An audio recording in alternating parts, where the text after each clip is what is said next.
So in the first part, we covered the acute inflammation and the immune process regarding which is related to the inflammatory process. And now we will continue our general pathology course with the chronic inflammation.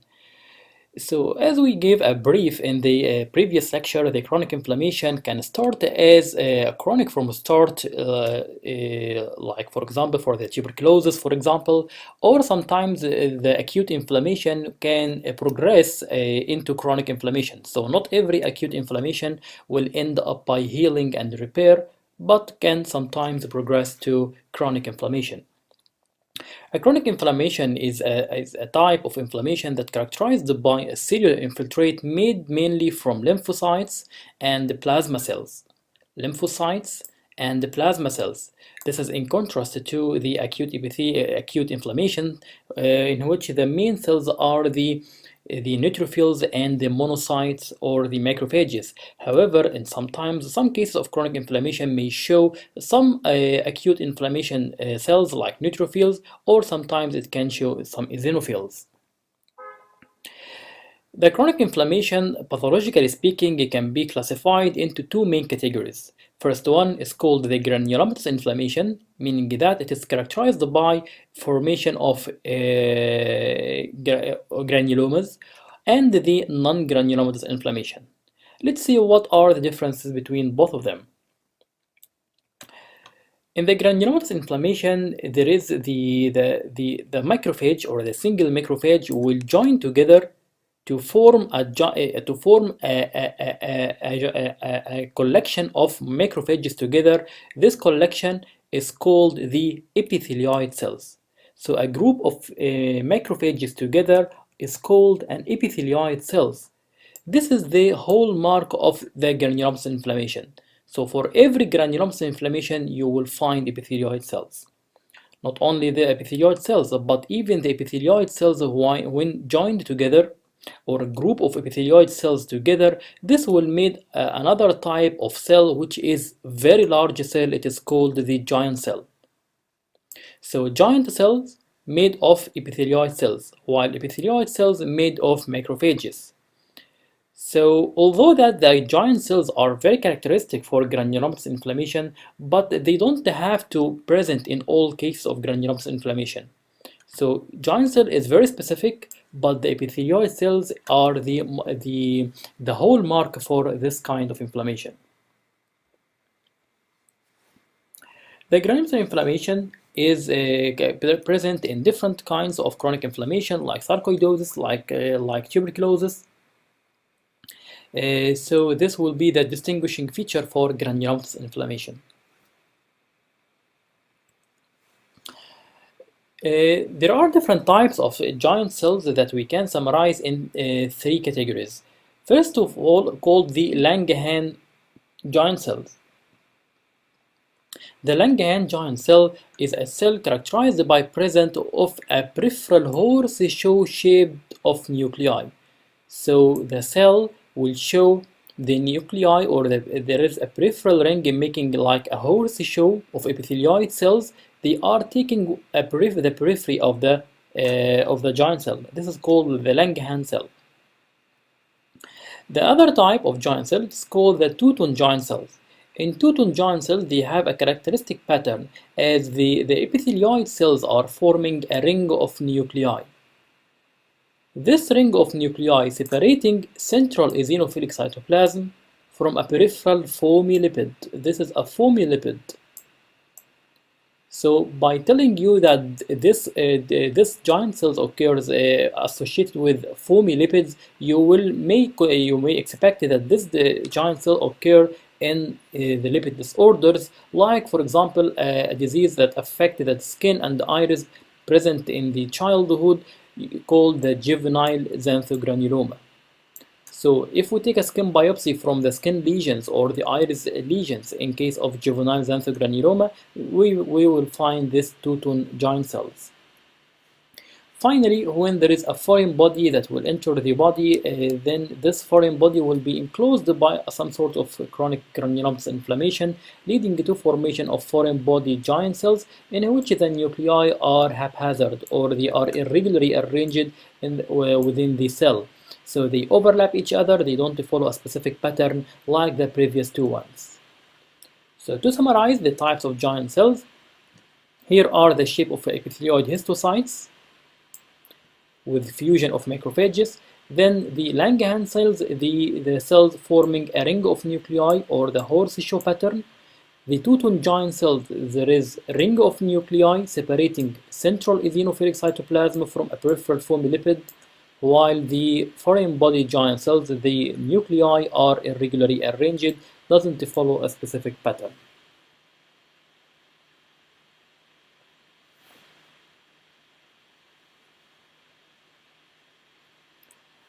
The other type of inflammation is called the non-granulomatous inflammation, and in this kind, the main cells will be the T lymphocytes and the B lymphocytes and the plasmacytoid cells.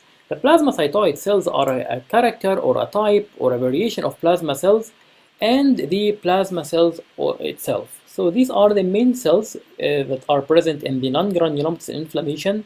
And speaking about the plasma cell, this plasma cell can sometimes show what's called the Russell bodies.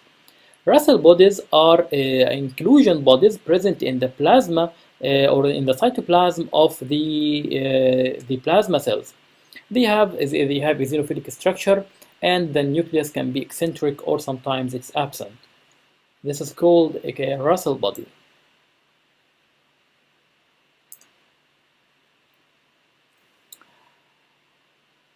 After this, we will then we will finish with the inflammation, and we will move to another topic, which is the cell and the tissue damage. Cell and tissue damage will be following on the following categories. We will talk about the mechanism of ocular tissue damage and the mechanism of cell death and healing and repair. You may find that there are some books that start with this topic, but I prefer to let it to the end, so we will understand now what are the different kinds of stimuli that will produce inflammation or will produce ocular tissue damage. Regarding the eye, the sources of tissue damage can be in the following categories. For example, it can be due to decreased oxygen supply. For example, patients with a central retinal artery occlusion have anoxia in the retinal cells, causing death of the retina. This is due to decreased oxygen supply. So this is one kind of tissue damage. Trauma, specifically mechanical trauma, which is the commonest cause of trauma to the eye, can cause various malformation or various manifestations within the eye. As you can see here, there is what's called iridodialysis and the displacement of the lens. Or it can cause hyphema or angular recession glaucoma or cyclodialysis. Other various manifestations of trauma can occur due to or occur in the eye due to trauma. Extremes of temperature as well can produce tissue damage. So if, for example, if we excessively cold the eye, this can be done by freezing and thawing the ocular tissue, which can be used for treatment of ocular breaks or retinal breaks. This can be done by the cryotherapy, or can be done for the, as you can see here, there is a giant retinal break also. This can be treated by cryo application. So we induce some tissue inflammation by decreasing the temperature and making the tissue cold. This cold tissue will cause inflammation, and this inflammation will cause sometimes can be beneficial in order to seal this break. As you can see here, this is the cryo application. Also, temperature can be hot, so the excessive hotness or excessive temperature also can be injurious to the eye. Light exposure with different forms can also be injurious to the eye. For example, exposure to ultraviolet rays causing photokeratitis, or exposure to the infrared rays causing the solar maculopathy. Laser itself will produce a kind of inflammation like laser photocoagulation, causing coagulation of the blood vessels. Or these laser marks, what are these laser marks? These are simply the sign of inflammation that occurred due to exposure of laser, as in pan-written photocoagulation. So this can has a therapeutic effect. Also, laser can be used for treatment of other conditions like for cases of tumors like retinoblastoma and the choroidal melanoma. This kind of laser is called transpupillary thermotherapy. By burning the tumor, this will result in calcification of the tumor and regression, and this also can be some sort of tissue damage can be produced by the laser.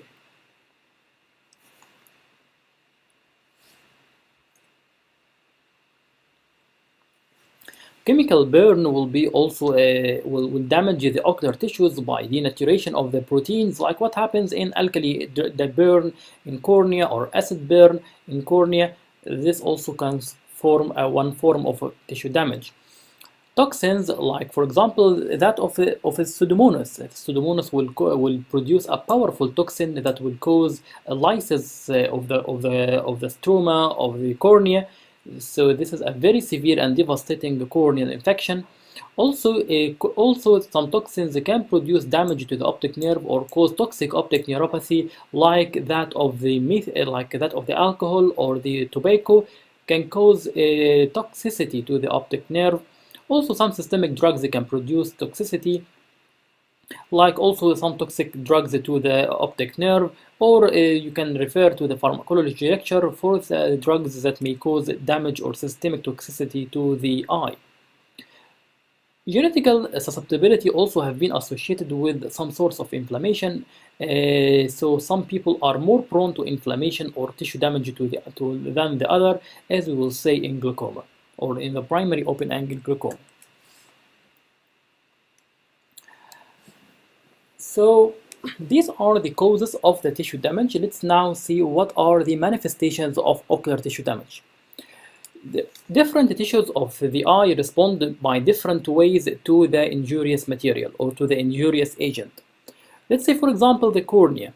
The cornea have different layers. The epithelium will regenerate upon loss, so the epithelium has the capacity to regenerate as long as the stem cells are intact. The Bowman's, as we mentioned before, although it is tough and resistant, however, it doesn't regenerate. The stroma will be healed by scar tissue formation from the keratocytes that will transform into fibroblasts.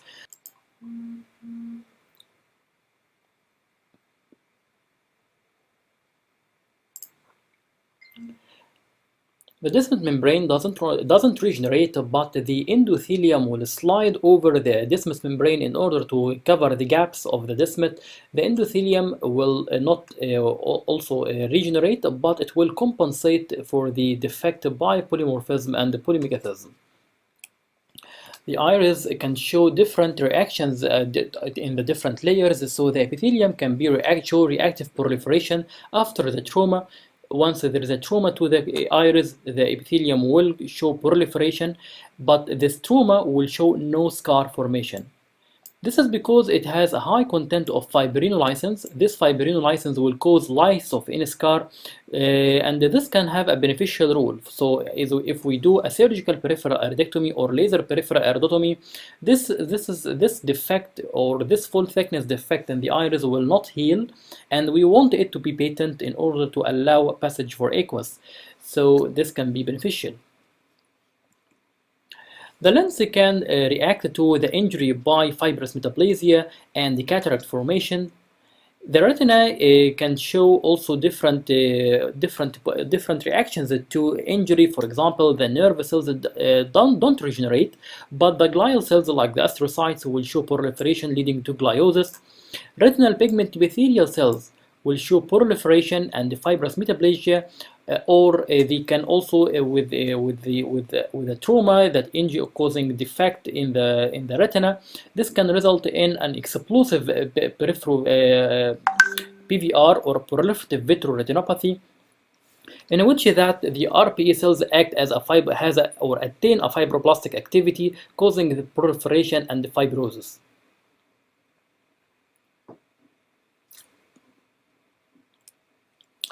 The choroid, also the melanocytes of the choroid, do not proliferate in response to the trauma, where the scar tissue is coming from the scleral fibroblasts. So the sclera, there is a scars formed by episcleral fibroblasts. So here is the source of fibroblasts present in the episclera. And finally, the optic nerve. The optic nerve, as we know, that the optic nerve, once it is cut, or this complete cut, there will be no regeneration. So the trauma will cause axonal loss and demyelination, with again reactive proliferation of glial cells and connective tissue cells. So these are the different tissue responses of the eye to the injurious material or to the any kind of trauma or injury.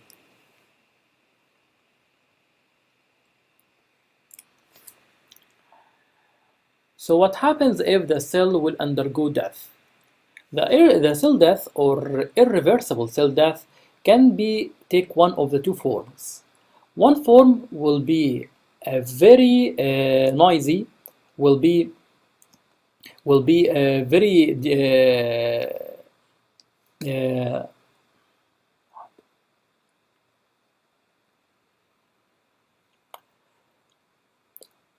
let's now talk about the irreversible cell death. The cell death, which is irreversible, so there is no way back for the cell, it occurs into two forms.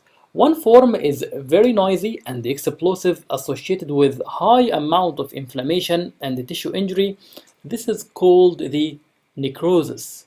So you can remember that the necrosis from the nuclear war. And the other form will be called the apoptosis. And the apoptosis is a quiet form of cell death in which it involved only the cell, and this is not associated with that much inflammation or with no inflammation. So this is a programmed cell death, so as if the cell will suicide. So you can remember that the necrosis is as if like it is a nuclear war. So the nuclear war or nuclear explosion will cause severe damage to the surrounding tissues, or what's called collateral damage. And while the apoptosis, it is like the cell hanging itself, or the cell suicide. So the cell suicide, it affects only the cell with no much injury to the surrounding tissues, so the cell dies in peace and dies quietly with no inflammation. So here are the differences between the necrosis and the apoptosis. In the necrosis, which is uncontrolled cell death, the cells swell, and this can affect many cells, causing collateral damage, while in apoptosis the cell will shrink and it is only affecting the cell which undergo apoptosis. After necrosis, then the uptake of the necrotic material will be done by macrophages. So the cell contents will be ingested by macrophages. So the macrophages will produce cytokines, as we know, and much inflammatory mediators, causing significant inflammation. While in case of apoptosis, the cell is ingested and taken by the neighbor cell. So there is no inflammatory response. As you remember from the previous lecture, the example for this is the neutrophils.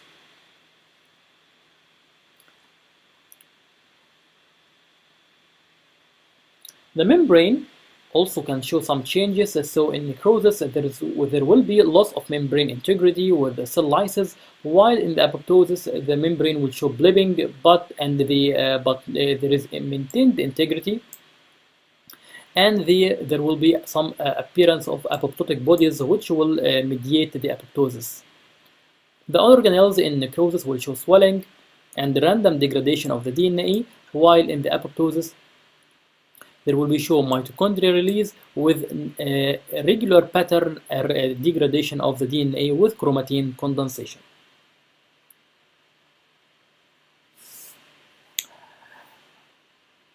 Apart from the cell death, another form of cellular and tissue reaction, we will now address different kinds of tissue reactions to noxious material, or different cellular reactions to any kind of injury.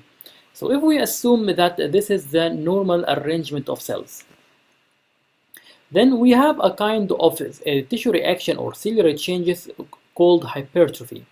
Hypertrophy, it is increase in number. So the number of cells will increase, it is increase in size. So the size of cells will increase with no increase in number or without increase in number. This occurs, for example, in RPE hypertrophy. So again, the hypertrophy is increasing in the size. The cells are becoming large in size, but with the same number. In contrast to hypertrophy will be the atrophy. So the atrophy will be the smaller size cells. Cells become much smaller in size, either the cells or fibers or tissues. These are called atrophy, decreasing in the cell size.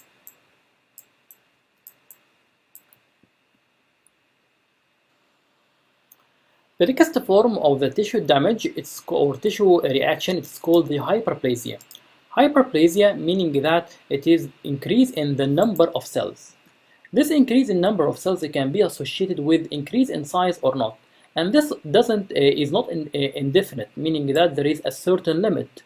So if there is hypertrophy and these cells become larger in size, this will have a certain limit and not indefinite. On the other hand, there is the hypoplasia. It is arrested development of tissues during embryonic life, as what happens in aniridia. Remember the aniridia when we were talking in the genetics about the gene coding for it, which is PAX6 gene, or the defect in PAX6 genes, leading to aniridia present with rudimentary or absent iris from the embryonic life. This is one kind of tissue reactions. Aplasia meaning that there is absence of development of tissue in the embryonic life. For example, there is aplasia of the optic nerve, so the tissue or the organ didn't develop in the first place. Metaplasia, it is a non-cancerous transformation of one type of tissue into the other. Meaning that first of all, it is a non-cancerous. So a metaplastic tissue, it is not a tumor. Please remember this because this was asked before in the MCQ. It is a non-cancerous transformation of one tissue to the other type. The example for this is the keratoconjunctivitis sicca, or the presence of dry eye. So in this condition, there is chronic irritation that will involve the columnar cells or the epithelial or cuboidal cells, causing their transformation into squamous cells. So columnar or cuboidal will change into squamous cells. This is a transformation or a change of the one cell type to the other, but the cell is already normal cell. So this cell doesn't show any malignant features. This cell doesn't show abnormal growth, but it is just a change in the type of cell. This is called metaplasia. On the other hand, you may wonder, so what happens if the cells change their characters? Then this is called a dysplasia. Dysplasia meaning that there is abnormal growth pattern in the tissues. The cells will show abnormal differentiation. Let's see, for example, here you can see that the cells are irregular in shape, the cells are irregular in size, they are irregularly arranged. So this is called reduced differentiation. They are different from the normal cells.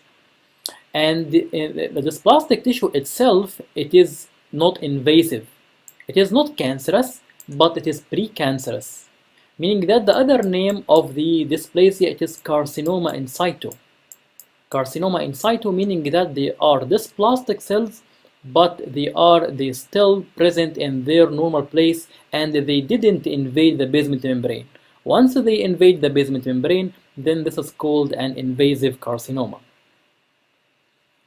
So don't confuse between metaplasia and dysplasia.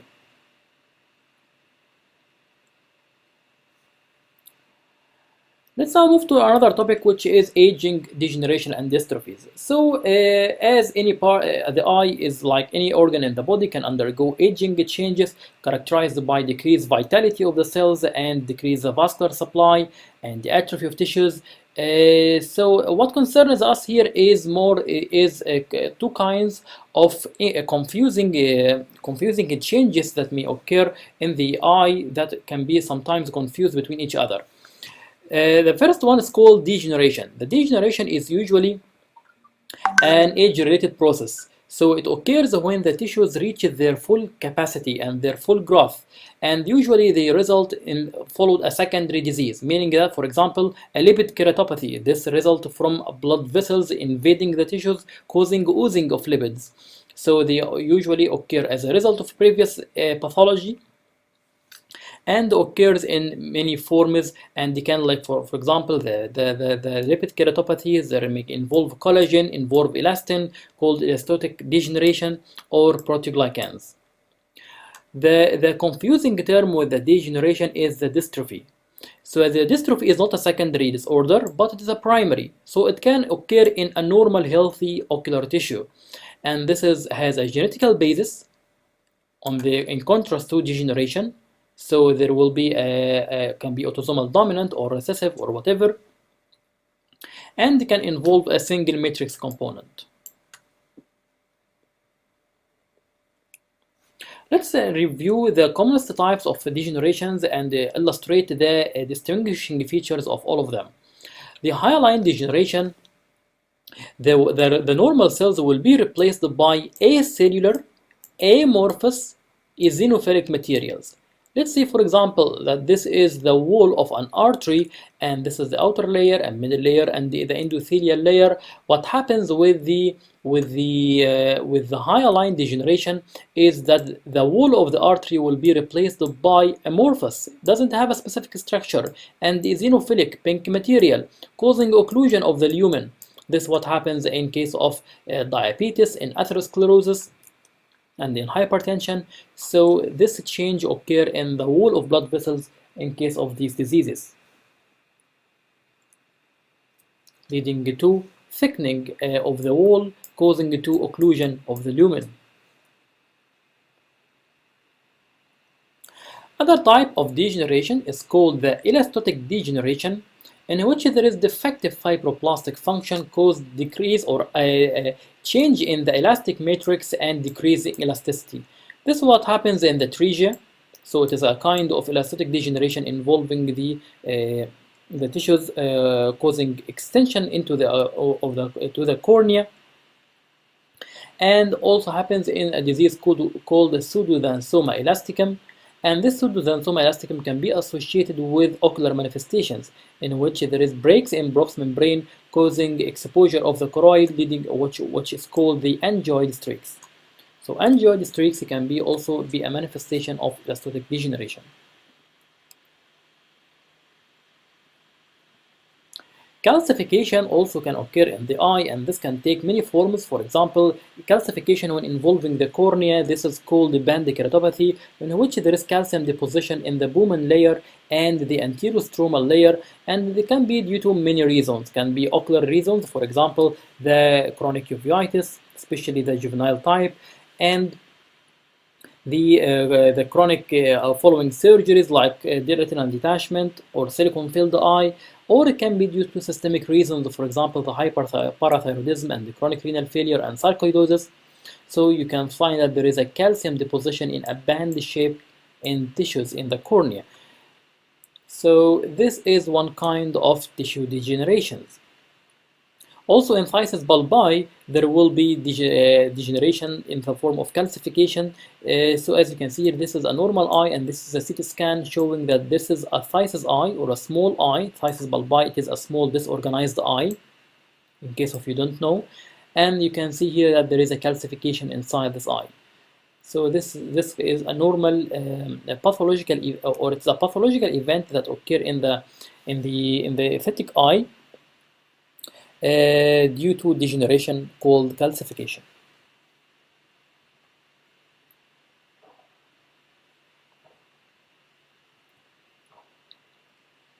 Fat accumulation also can, or degeneration, in which there is fat deposition, can occur in different tissues in the eye. For example, the arcus senilis, which appears as a white ring infiltrating the limbus or the periphery of the cornea, which occur in old age. Xanthelasma, in which there is lipid deposition, most commonly around the inner canthus, and occurs in aging, or occurs in hypercholesterolemia, in which there is an increased cholesterol level in the blood. But please note that this is not always the case, because only 50% of patients will have hypercholesterolemia. So not all cases will have hypercholesterolemia. Deposition of lipids inside the arteries causing atheroma, as we will see later on, can lead to a detachment of the cap over this atheroma, leading to emboli inside the artery, causing thrombosis and embolism within the artery. So the original pathology was the presence of fat in the wall of the blood vessel.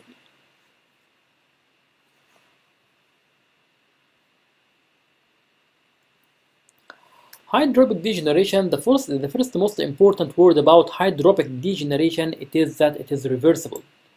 So cells are enlarged, as you can see here, but it can return normal. So the cells can recover. This is not an irreversible cell injury, it is a reversible cell injury. The example for this is commotion-retiny. In commotion-retiny, the retina becomes white after the blunt trauma, due to a disturbance of the exoplasmic flow, and this disturbance will be reversed after a while. So after a few days, this retinal whitening will recur to normal or becoming normal again. This is called commotion-retiny. Finally, the final type, or the last type of degeneration, is the one which is most commonly asked in the exams, which is amyloid degeneration. What is meant by amyloid degeneration? Amyloid is a protein. This protein can be deposited in tissues, specifically around the blood vessels. They have high affinity around the blood vessels. This was asked before in the MCQs. And also can be deposited around the basement membrane and different body organs, like the liver, like the kidney, like the heart, causing renal failure, cardiomyopathy, and other systemic manifestations. Also, it can be deposited within the eye. In order to diagnose the amyloid degeneration, the different stains can be used. For example, the normal hematoxylin and eosin, or the regular hematoxylin and eosin, can stain the amyloid with the pink color, as well as with the Congo red. It is a stain used to stain the amyloid. So here you can find this is a stroma of the cornea showing amyloid deposits. This occurs in what's called the lattice dystrophy. In lattice dystrophy, there is deposition of the lattice or of the amyloid within the stroma of the cornea, which can be stained by the Congo red. Other stains can be used also, which is called, after using the Congo red, we can examine this cornea with the polarized microscopy, leading to what is called the apple green birefringence. Apple green birefringence, that the amyloid deposits will show this apple green color under the polarized microscopy. So what are the types of amyloid? Amyloid can be either localized or systemic, so it can be widespread in the old or various organs of the body, or it has an affinity to a specific tissue. For example, for the localized in the eye, it can involve the lid, causing amyloid deposits in the lid, or it can involve the orbit, can be inside the orbit, or can be inside, showing amyloid within the conjunctiva. In the cornea, as we said, it can be deposited within the stroma of the cornea, and in this case it's called the lattice dystrophy. Lattice dystrophy, it is amyloid deposits within the cornea. Also, the gelatinous drop-like dystrophy is another type of dystrophy characterized by amyloid deposits. Systemic degeneration or systemic amyloidosis, it is not that common. It is rare, and this also has been asked before. In this condition, the amyloidosis or the amyloid protein will be taking the form of, or will have some structural similarity with the fragments of immunoglobulins. That's called the light chain derived, or AL. So it is has some structural similarity or some similarity in shape with some fragments of immunoglobulins. It can be in a familial form, but in presence of a familial form of amyloidosis, it is a rare event, and this also has been asked before in the MCQ, and it has been associated with abnormality with transthyretin. Transthyretin protein has been associated with the familial form of the amyloidosis, which is rare. Also, it has been associated with other causes rather than the familial form. It can be due to monoclonal plasma cell proliferation, as in myeloma, or in chronic inflammation. So look at here, this is the liver. If there is abnormality in the transthyretin amyloid, this will result in abnormal protein deposits, which are called the amyloid, can be deposited within the heart, causing restrictive myopathy, can be deposited within the nerves, causing peripheral neuropathy. So again, the amyloidosis can take a localized form or a systemic form, as we see.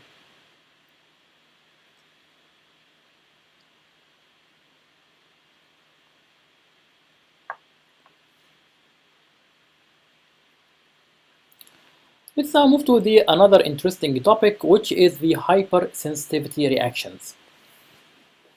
Hypersensitivity reactions, it is abnormal reaction to a specific tissue injury or injurious material. This can be taking one of four forms. The first one is called type 1, and type 2, type 3, and finally type 4. So let's review each one of them, knowing what are the examples and what are the causes. So starting first with the type 1 hypersensitivity reaction. This type, which is called the IgE mediated, occurs after a contact with an antigen, which is an allergen, meaning that there is some people who have specific allergy to a specific antigen or specific allergen, and when they exposed to this allergen, this will induce hypersensitivity reaction type 1.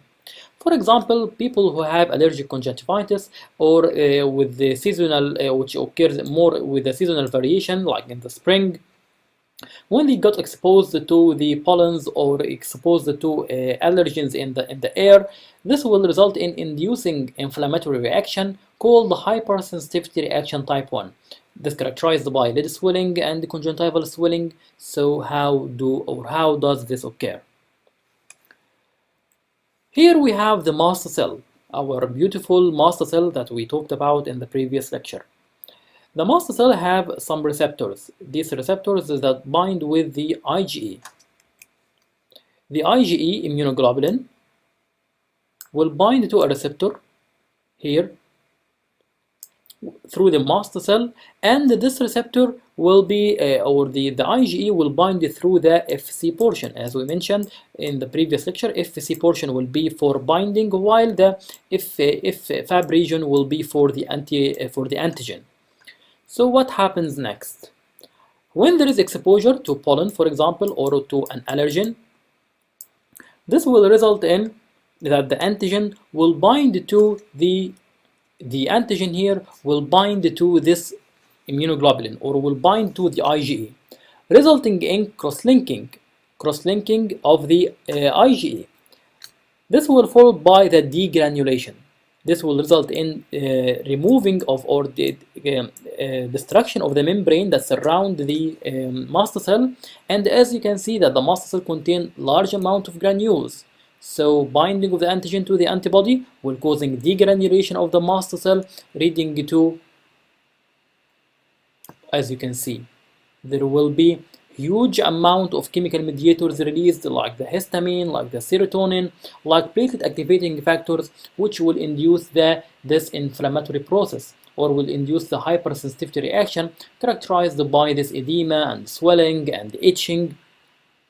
So hypersensitivity reaction type 1, it is mediated by IgE. It's called IgE mediated hypersensitivity reaction.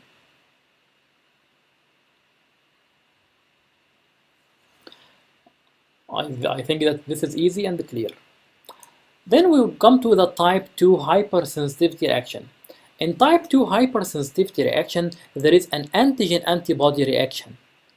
Meaning that, as we saw in the previous lecture, when there is exposure to antigen, this will stimulate production of antibody to bind to this antigen. So this antigen antibody, when they combine together, this can result in induction of inflammatory reaction called hypersensitivity reaction type 2.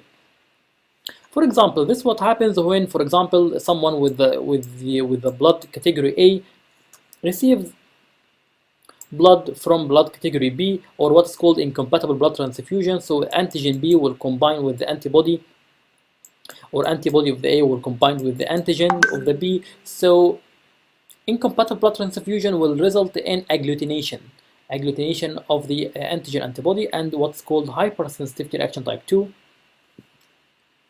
The same thing occurred with the rhesus factor, the rhesus incompatibility of the newborn. So we have to take care if the mother is Rh negative or Rh positive. A hyperacute graft rejection, if we are placing a graft in the patient's eye or in the patient's body, and this graft has antigen that produce antibody, that the body will produce antibody against this foreign material, as it is considered the foreign body by the immune system.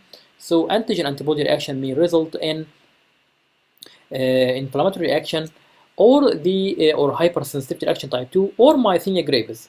This is very we talked about this example before. So we said before that in myasthenia gravis there is anti-acetylcholine receptors antibody. So the body will produce antibodies, or the immune system will produce antibodies that will bind against or will bind to the acetylcholine receptors. So when the nerve will produce acetylcholine, the acetylcholine cannot bind to their receptors, leading to the manifestations of myasthenia gravis.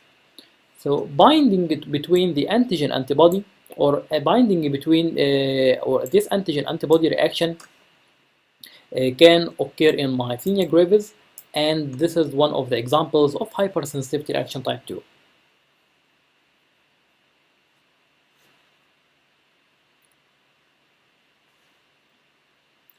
Hypersensitivity type 3. So what happens here?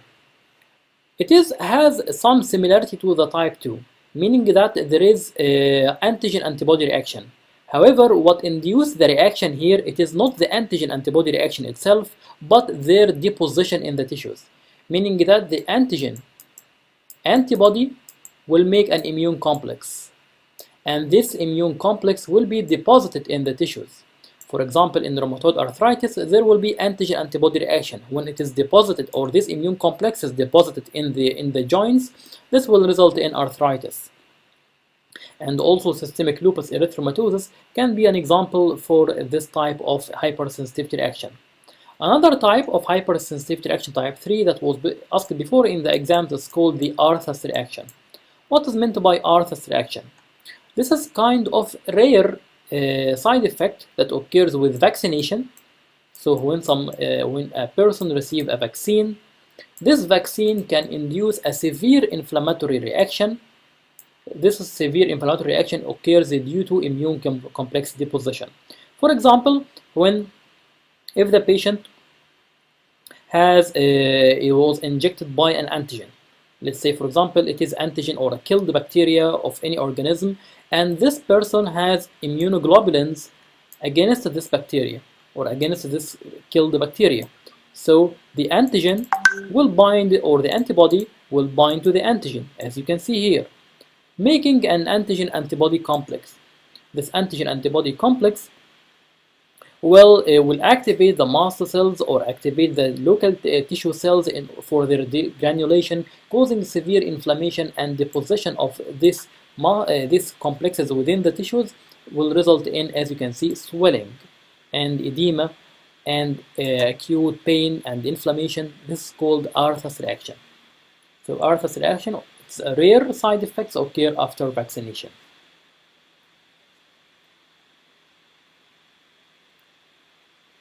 Finally, the type 4 hypersensitivity reaction. In this type, it is called delayed type.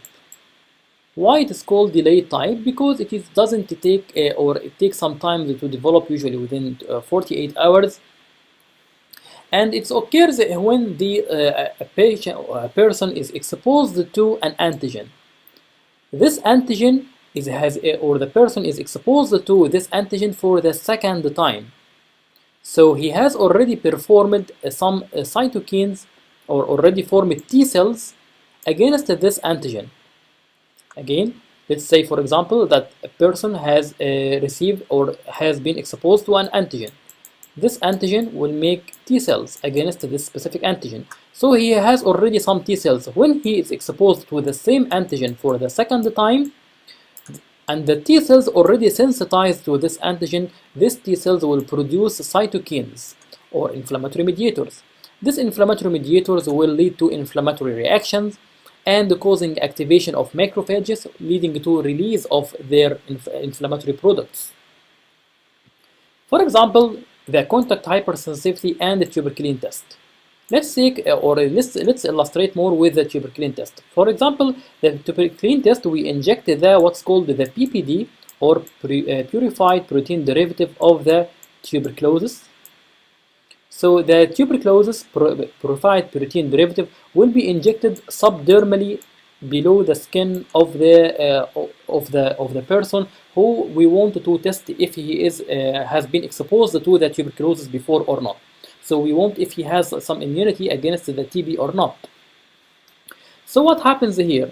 If the patient has local antibodies against the tuberculin, these antibodies or these T cells will react to this protein purified derivative, leading to a release of this antigen antibody reaction or T cells antigen reaction. As you can see here, the T cell, the sensitized T helper cell, will bind to the sensitized T helper cell will be bind to the antigen, and this antigen here will cause activation of the macrophage. This activated macrophage will produce a large number of inflammatory mediators, result in the inflammatory reaction. So in case of tuberculin test, binding of the sensitized T cell, which was previously exposed to the tuberculosis antigen, when it binds to the protein purified derivative of that vaccine or that test, which is called the tuberculin test or the MAN2 test, this will result in inducing inflammation, and this inflammation will appear as thickening of the skin, which usually appears after 48 hours, which is called induration. So if there is induration, this means that this patient has been exposed to the TB antigen before. And this is type of hypersensitivity reaction that is called the delayed type hypersensitivity reaction, or sometimes it's called T cell mediated, because the key player here is the T cells, which were sensitized before to this antigen.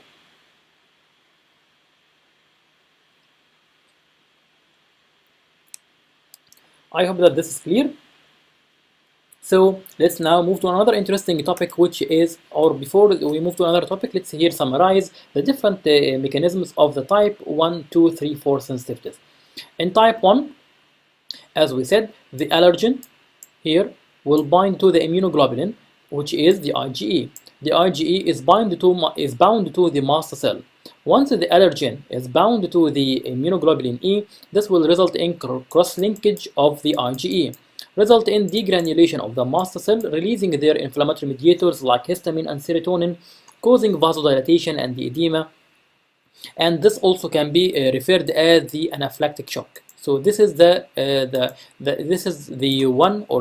kind of hypersensitivity reaction that will result in anaphylactic shock. Type 2 hypersensitivity reaction, there will be antigen-antibody complexes or antigen-antibody reaction. So the antigen-antibody reaction, it will be the one that will be associated with this kind of inflammation or this kind of hypersensitivity reaction, like the binding of the myasthenia gravis anti-acetylcholine receptor antibody to the acetylcholine receptors. This is a kind of type 2 hypersensitivity. In case of type 3, this is an immune complex deposition in the tissues as it occurs in Arthur's reaction. And finally, the type 4 hypersensitivity, in which there is sensitized T cell when it is exposed to the antigen again. This will result in activation of the release of cytokines. These cytokines will activate the macrophage, causing activated macrophage that will release some chemical mediators causing tissue damage. So these are the different types of hypersensitivity reactions. Let's now move to the next topic, which is the tumor and the tumor-like condition cells, or tumor-like conditions. What is the pathogenesis of tumor? We have two kinds of genes within our genome that will control the cell growth. One is called the proto-oncogenes, which will stimulate the tissue growth or stimulate the tissue proliferation and the mitosis and leading to tissue division or cells division.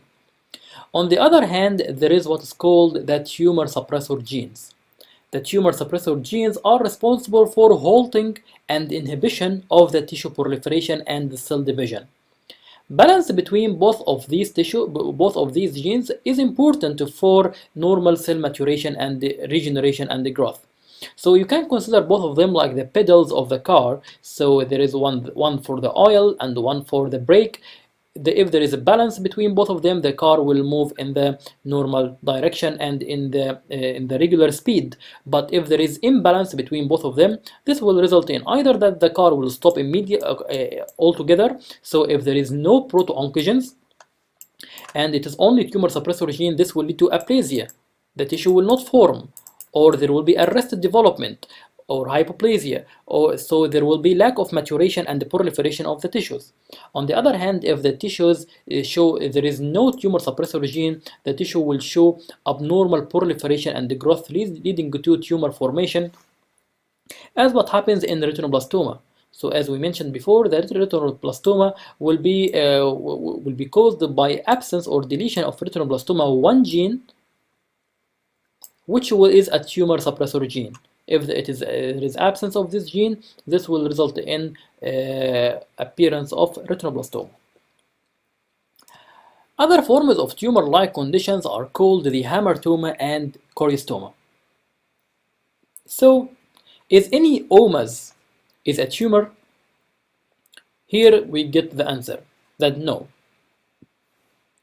These are not, although these lesions can cause masses, but they are non-neoplastic, so they don't show the malignant behavior of metastasis, for example, but they are non-neoplastic malformation.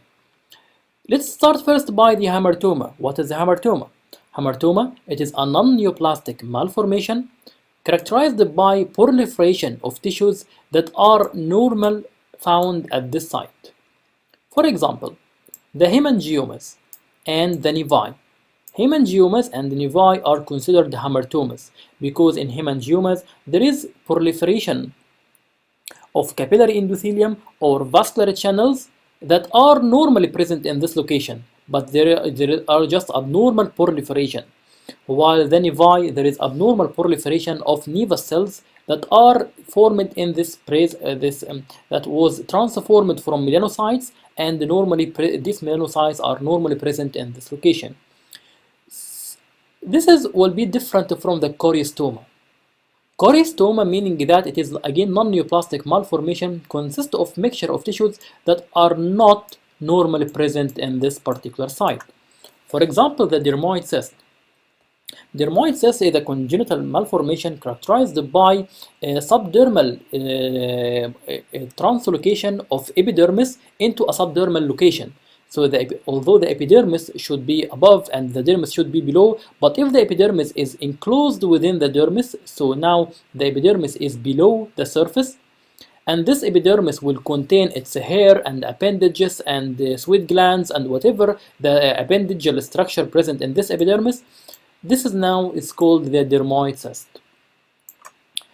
So choriostoma is proliferation of tissues that are not present in this location. In order not to be confused between hamartoma and choriostoma, one is present in its normal location, while choriostoma it is not present in normal location. So remember hamartoma by home. Hamartoma, the tissues are proliferating at their home, so they are proliferating at their location, while choriostomas are proliferation of tissues outside their normal home. The examples for hamartoma, as we said, that like the capillary hemangioma, proliferation of the capillary endothelium, which occurs in the one or this is the commonest orbital and the childhood benign tumor. characterized by formation of this strawberry nevus, and usually it regress as the child gets older.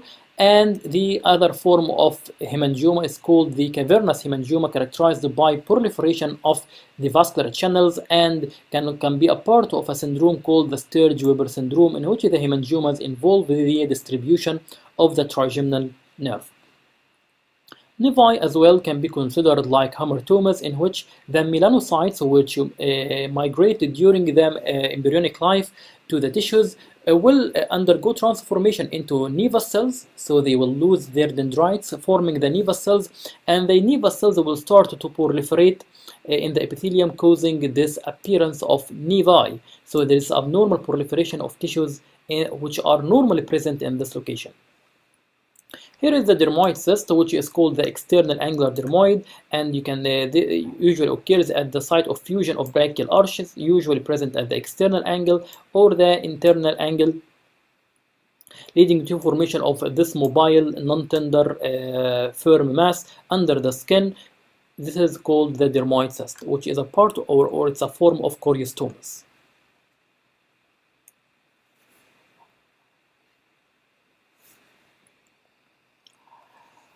Another section of pathology which is concerned with the vascular events, it's called the thrombosis, embolism, and atheroma. So what are the thrombosis and the embolism and atheroma? Let's start first with the thrombosis. Thrombosis, it is meaning that a clot is formed. So is it something good or bad? Well, however, it depends on the location. If, for example, if you cut your finger and then you will find that the bleeding will stop, this is due to formation of a clot. This clot will stop the bleeding. However, if this clot is formed inside a blood vessel, then this is called a thrombus, and this is of course not good, because this thrombus can cause embolism or pass through the blood vessel to reach to occlude the important blood vessels, leading to the cessation of the blood supply to the vital organs, leading to infarction. So thrombosis is not something that we want for it to happen. So what is the mechanism of thrombosis? Let's see that the process starts by damage to the capillary endothelium. When there is a damage of the capillary endothelium now has a rough surface. This rough surface will be a stimulus for platelet to adhere to this rough surface, causing platelet adhesion. This platelet adhesion, when it occurs over each other, they will activate each other, leading to platelet activation. Platelet activation or activated platelets will result in more platelet aggregation or more platelet adhesion together, by release of certain chemical mediators like serotonin, like collagen, like thrombin, and thrombexan A2. You remember the thrombexan A2 from the previous lecture, which we talked about as a metabolite of the arachidonic acid, causing vasoconstriction of the blood vessels. So this is a tissue response to damage, in which there is a vasoconstriction of the blood vessel in order to minimize the bleeding. So all these chemical mediators will be released, causing more further platelet activation and platelet aggregation. So what happens next after platelet aggregation? Then there will be activation of the coagulation system. The coagulation system will be activated in a cascade manner. You remember when we talked about the complement system, we said it will be activated in a cascade manner, so every factor will activate the next factor. So the same thing here occurs in case of the vascular injury or thrombosis. So this has two pathways. As we said in the complement, we have a classic pathway and the alternate pathway. In case of the thrombosis or in the risk coagulation, there will be an intrinsic pathway and extrinsic pathway. The intrinsic pathway is less important for the pathogenesis of or the formation of the clot, but it will augment the clot formation. This can be done by a sequence of activation of different factors that will be named by Latin numbers like factor 12, like factor 9. So factor 9 will cause activation of factor 9A, and the factor 9A will cause activation of factor 5 to factor 5a. Factor 5a will, factor 10 to factor 10a, and the factor 10a will induce transformation of the prothrombin to the thrombin, and the thrombin will itself induce transformation of the fibrinogen to fibrin, and the fibrin will entangle the platelets together in order to form the fibrin clot. So the fibrin clot will now block the injurious blood vessels, or will make the thrombus. So the thrombus here is formed by the fibrin and that entangled with the platelets. The other pathway is called the extrinsic pathway, which is a response of tissue factor, or the damaged tissue will release what's called a tissue factor that will combine with the factor 7, the tissue factor, and the factor 7 will again activate factor 10 to activated factor 10, which will repeat the same cycle by activating the prothrombin to thrombin, that will activate the fibrinogen to fibrin, causing the platelets to be adhered to the fibrin and leading to formation of the thrombus. So what are the risk factors for thrombosis? Does this thrombosis occurs at anyone? No. There are some risk factors for thrombosis that can be summarized by the Virchow triad. So what is the Virchow triad?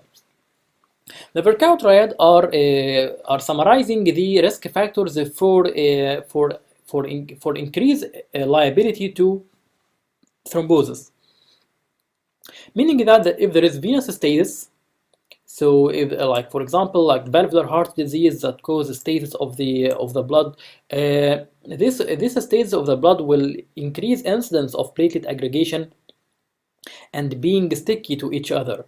So it will increase incidence of thrombosis. Also, vessel wall injury, as we said, that the injured endothelium will cause the activation of the platelets and activation of the coagulation cascade, leading to formation of the thrombus.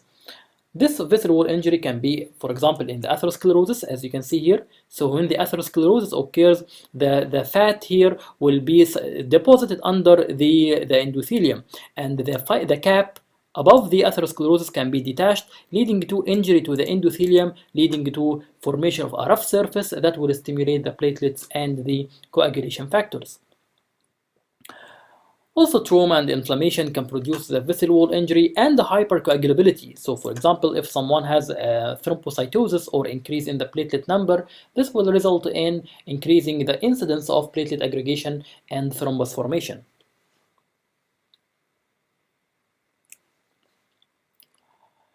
The risk of thrombosis can be also have associated with a risk of embolism.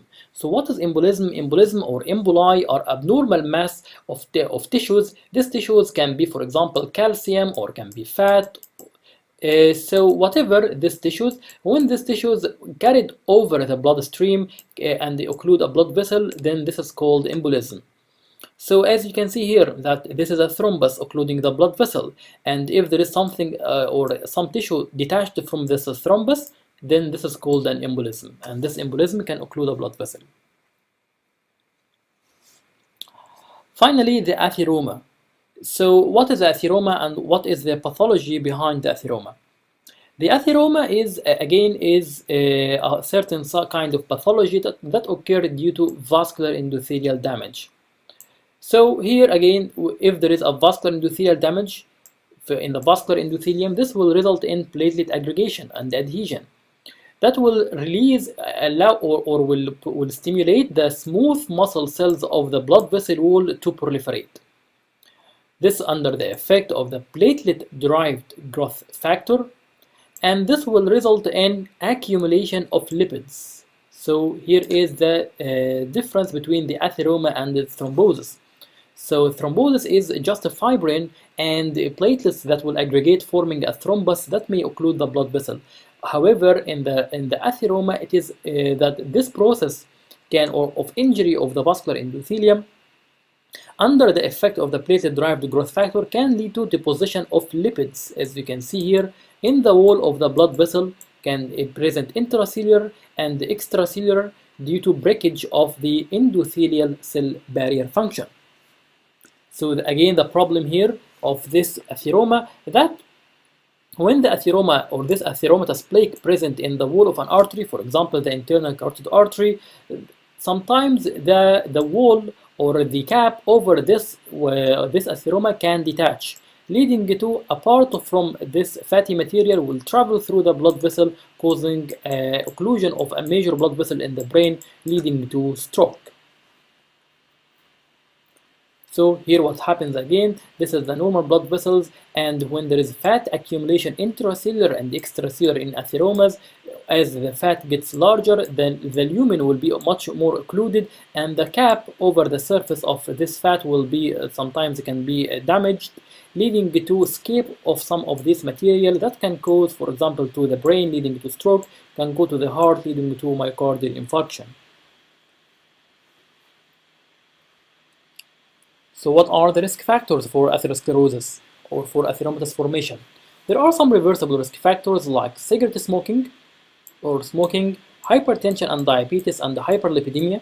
So by controlling these risk factors, we decrease the risk of atherosclerosis, and there are unfortunately irreversible risk factors. For example, the age of patient. As he gets older, he gets higher risk of atherosclerosis. Male sex is by far has higher risk of atherosclerosis than females, and also race can play an important role in development of atherosclerosis. So in case of atherosclerosis, there will be abnormal lipid profiles, so these patients will show increased level of cholesterol or triglycerides or low density lipoproteins. However, there is a normal or there is a protective kind of lipids. It's called high density lipoprotein or HDL. So if there is high level of this high density lipoprotein, this is a protective factor against the development of atherosclerosis. So this is the end of the general pathology. Let's now move to the ocular pathology, and as I told you, we will not go through all ocular diseases, as of course, but we will go through the main topics that were asked before in the previous exams. So let's start by the pathology of skin. Since we have the eyelid, so we need to know the pathology, or we need to know what is the normal structure of the eyelid to know what are the abnormalities of structure of the eyelid. So the lid will be formed of two main layers, or the skin is formed of two layers. A layer called the prickle cell layer, or the epidermis, and the dermis. The epidermis will be formed of a superficial thin granular layer and lower or middle middle thick prickle cell layer and thin basal cell layer, which is the basal cell layer is resting on a basement membrane which will separate the epidermis from the dermis. Above the epidermis is a layer of keratin. So here is the keratin, then this is the epidermis, formed of granular cell layer, prickle cell layer, and basal cell layer. Then this is the dermis. If there is a lesion that present in the epidermis or developed from epidermal structure that has a tendency, or it is invaded from the epidermis to the dermis, causing invasion of the basement membrane, then this is a malignant lesion, or this is a neoplasm. So let's see what are the abnormalities in the structure of the skin, or some terms for skin pathology. The first one is called the acanthosis. In the acanthosis, this means that there is a thickening of the epidermal cell layer or the prickle cell layer. You can see here is the prickle cell layer. This is the granular cell layer, very thin, and the basal cell layer, even it is not present. And all this is called acanthosis, or increasing in the thickness of the prickle cell layer. This occurs in a wide range of benign and malignant conditions, so it is not specific for malignancy. So sometimes it can cause for benign lesions like seborrheic keratosis or papilloma. This is called the acanthosis. The second one is called the hyperkeratosis. In the hyperkeratosis, there will be increase in the thickness of the keratin layer. So you can see here is the epidermis, and all of this is keratin, apart from the very thin layer of keratin that we saw in the normal slide. Again, this is not characteristic for malignant changes, but it can occur in wide range of benign and malignant changes. It can occur for benign lesions. Again, the papilloma, it can occur in malignant lesions like squamous cell carcinoma. It can occur in some in pre-malignant conditions like the keratoacanthoma. Parakeratosis, it means that there is a retention of nuclei in the keratin layer. You can see that here is the epidermis again, and here is the keratin. So what are these bluish structures present in the keratin layer? It is just the nuclei of cells within the keratin layer, meaning that the epidermis is trying to turn over. The turnover of the epidermis is very rapid. That's why the keratin doesn't lose the nuclei of the epidermis, so it is present in the epidermal cell layer, or it's present, or the epidermal nuclei are present in the keratin of the skin. This is called the parakeratosis. So para is a change, keratosis mean from keratin, so the keratin is not or parakeratosis meaning that the nuclei is present in the keratin layer. Dyskeratosis, this means abnormal, and the keratosis means keratin. So there is abnormal keratin. What is meant by abnormal keratin? That it is abnormal in location. So the keratin is no longer above, or it can be present above this of the epidermis, but it is also present within the cells of the epidermis. So presence of keratin inside the cells is abnormal. This is called the dyskeratosis. Cell keratinization within the epidermis rather than the presence of a keratin above the surface as in normal conditions.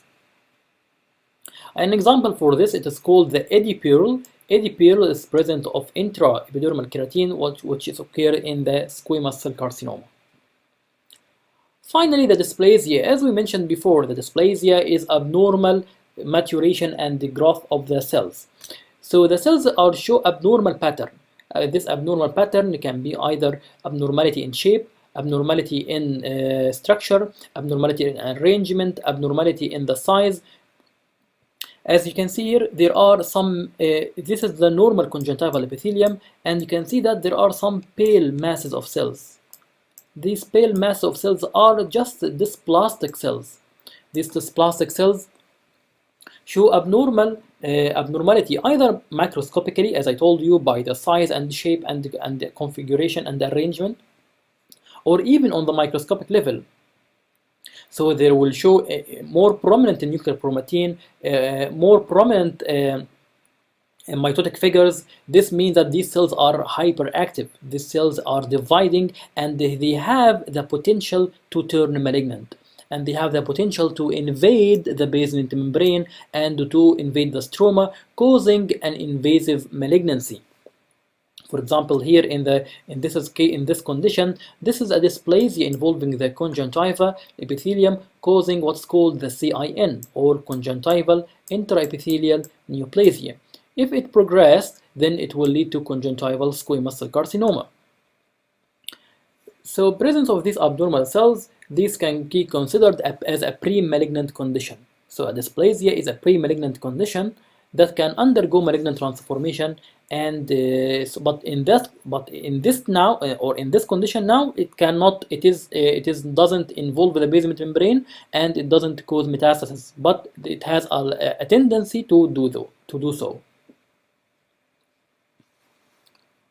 So this was asked before in the MCQ, so I hope that you now understand what are the differences between these terms.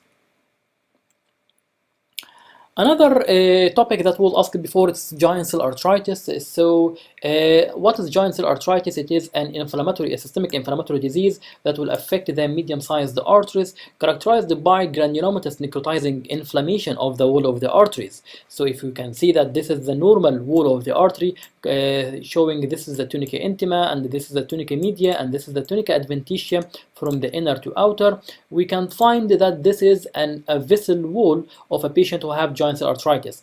This patient will show thickening of the media and show thickening of the intima, show fragmentation of the internal elastic lamina and the occlusion of the lumen. So the lumen is no longer closed or no longer patent, leading to the manifestation of giant cell arteritis, like the one of these manifestations, if it can cause ischemia to the optic nerve due to occlusion of the blood supply to the optic nerve, leading to arthritic ischemic optic neuropathy, which is anterior arthritic ischemic optic neuropathy. This is one of the manifestations of giant cell arteritis. This kind of inflammation is characterized by presence of giant cell. So as you can see here, this is a giant cell. That's why it's called giant cell arteritis, because it is a chronic granulomatous inflammation affecting the wall of the blood vessels. A second topic is chalazion. So what is chalazion? This is a very common benign lesion affecting the eyelids. It is characterized by lipogranulomatous inflammation. What is meant by lipogranulomatous inflammation? Lipo, because it involves the lipid glands present in the tarsus, which are the meibomian glands. So chalazion is a chronic inflammation resulting from obstruction of the orifices of meibomian glands, leading to retention of secretions of meibomian glands, which is the fat. That's why it's called lipo. Then this fat will undergo stasis and will pass outside the walls of this meibomian gland, leading to stimulation of surrounding inflammatory reaction. This inflammatory reaction is characterized by presence of granulomatous inflammation.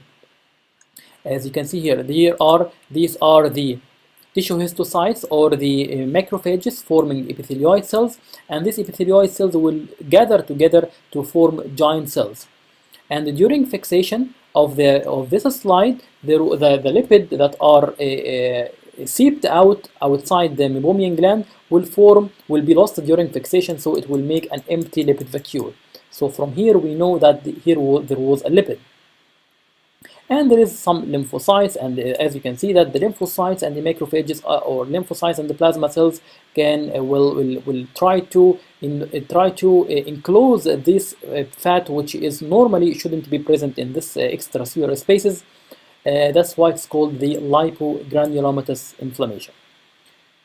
So chalazion is a lipogranulomatous inflammation involving the tarsal glands or the meibomian glands, characterized by presence of epithelioid cells and giant cells which surround an empty lipid vacuole. This lesion, if it is recurring after excision, then we should suspect that this patient has a sebaceous gland carcinoma. Speaking about the carcinoma, let's talk about the most common human malignancy, which is the basal cell carcinoma. Basal cell carcinoma is the most common human malignancy, involving, like, it's accounting for about 90% of the eyelid tumors. This is more common in the white individuals, more common in people who have who are old age, above 50 years old, more common who are for patients who are exposed to the sun. And this lesion involving the eyelid, but it has a tendency to or has a specific pattern of involvement. So most commonly it involves the eyelid, lower eyelid. Then in order of frequency it can involve the medial canthus, then upper canthus, and finally the outer canthus. So presence of the basal cell carcinoma in the lower lid, this is the most characteristic or the most common location. It can be present in various forms. It can be present with a nodular form, and this nodular form can show telangiectasia or dilated surface blood vessels, or it can be present as an ulcer. This ulcer has a rolled-in margin and a necrotic edge, or it can be present with what's called the morphia form. As we will see later, the morphia form will present with induration of the total lid. So there will be an infiltration of the whole thickness of the lid, and this infiltration will be laterally spreading, so you cannot palpate the edge of the tumor. Here you can see that the tumor has certain edges, so when you remove it with a safety margin, you will know what are your limits. But if the tumor is diffusely infiltrating within the lid, then it will be difficult to totally excise this tumor. And this is called the morphia form or the infiltrative form. Regarding the pathology, there will be a proliferation of basaloid cells. So the basaloid cells will infiltrate the basement membrane, causing masses of cells within the dermis. And this basal cells or basiloid cells can show characteristic palisading. So the peripheral parts of these masses or peripheral cells of these masses can be parallel to each other, which is called the palisading. So this is what happens more in the nodular form, while in the morphia form, characterized by these thin cylinders or thin tendrils, which giving the appearance of what's called the Indian file appearance. So this is the most dangerous form, and this is characterized by diffuse infiltration. The location of basal cell carcinoma also has a role, not only the histopathology, but also the location of the tumor will also share in the prognosis of the case, meaning that the medial tumors will carry the worst prognosis. Why is this? Because the medial tumors have a tendency to invade the orbit. As you can see here, the medial tumors will invading the orbit, causing dystopia or displacement of the eye globe, so that this can leading to enucleation of this eye. So although the basal cell carcinoma itself doesn't cause metastasis or doesn't metastasize by the lymph or the blood to the distant organs, but it is called rodent ulcer, so it erodes the tissues. It can be locally invasive within its place, and it can be erode the bone, erode the orbital tissues, causing this massive, huge basal cell carcinoma, causing invasion of the orbit.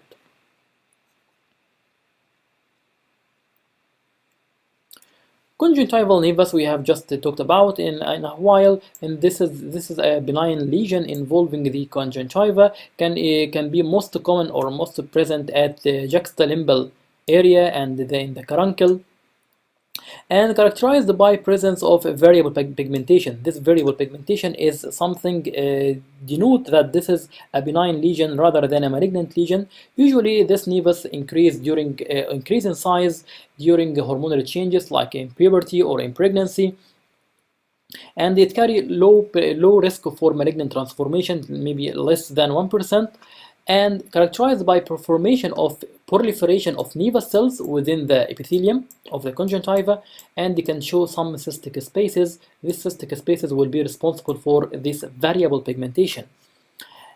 So as we said, that the nevus cells is due to the melanocytes will migrate during the embryonic life under the effect of the sympathetic system, leading to its distribution in different parts within the body.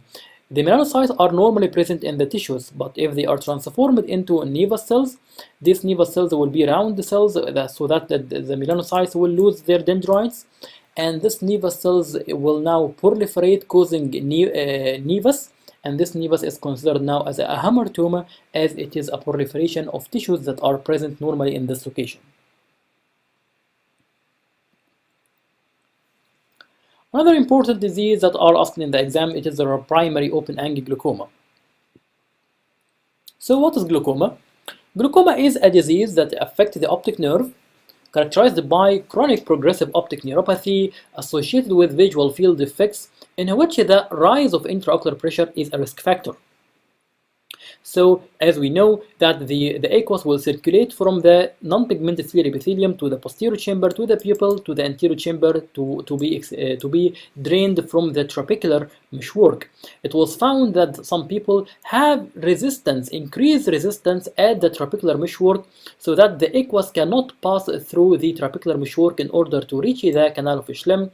And these people will have some genetic susceptibility. So they have what's called the tiger gene, which is the trabecular meshwork inducible glucocorticoid response, or MYOC gene that encodes for a protein called the myocillin. This protein, myocillin, has been involved in the resistance in the trabecular meshwork, so that abnormality in this protein will cause increase the resistance of the trabecular meshwork, causing the aqueous will not be able to pass through the trabecular meshwork, leading to it will be trapped inside the eye, leading to it will push on the walls of the eye. So what is the most vulnerable region will be the area of the optic nerve, so causing damage to the optic nerve. This damage to the optic nerve can be due to two mechanisms: either by the pressure-induced ischemia, So there is blood supply to the optic nerve, and this high intraocular pressure will occlude this blood supply, leading to damage of the optic nerve, or it can due to mechanical damage itself of the retinal nerve fiber layer that are passing through the lamina cribrosa, leading to atrophy of this retinal nerve fiber layer. So again, the damage can either damage or cause pressure-induced ischemia to the blood supply to the optic nerve, or it can cause damage to the retinal nerve fiber layer passing through the trabecular, passing through the cribriform plate or the lamina cribrosa.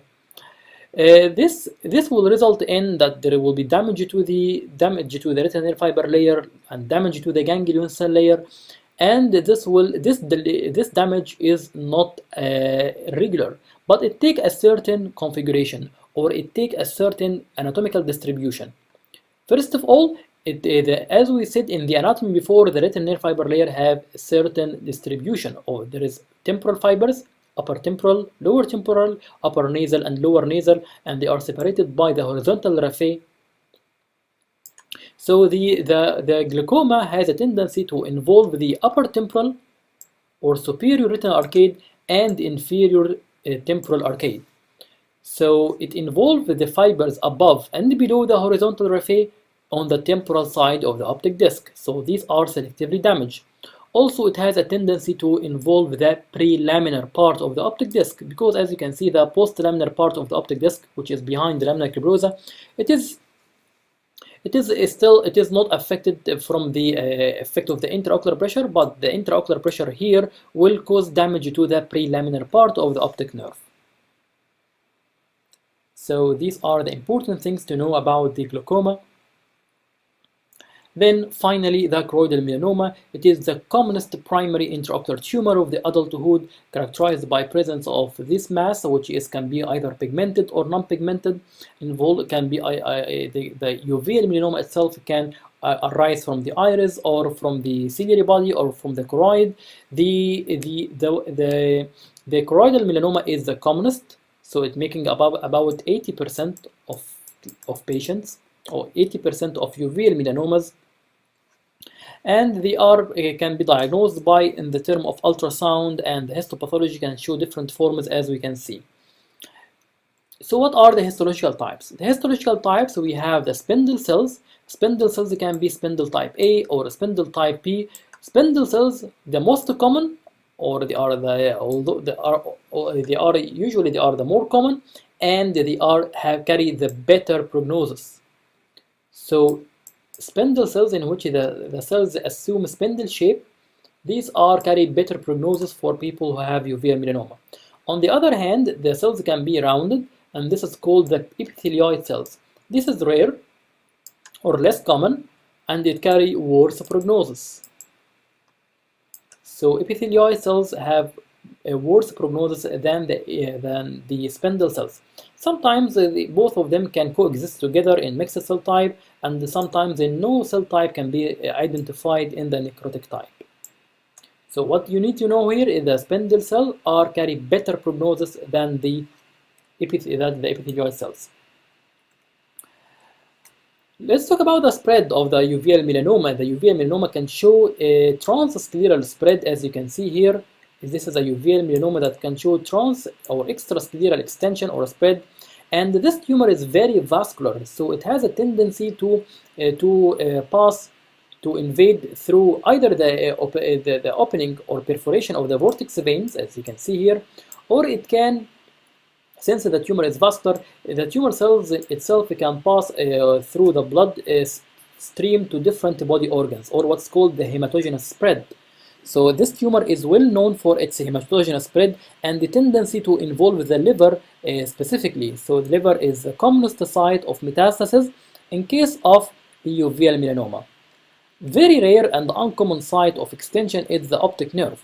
So the optic nerve can be only involved in about 0.5% to 7% of cases, so this is not a common location for invasion.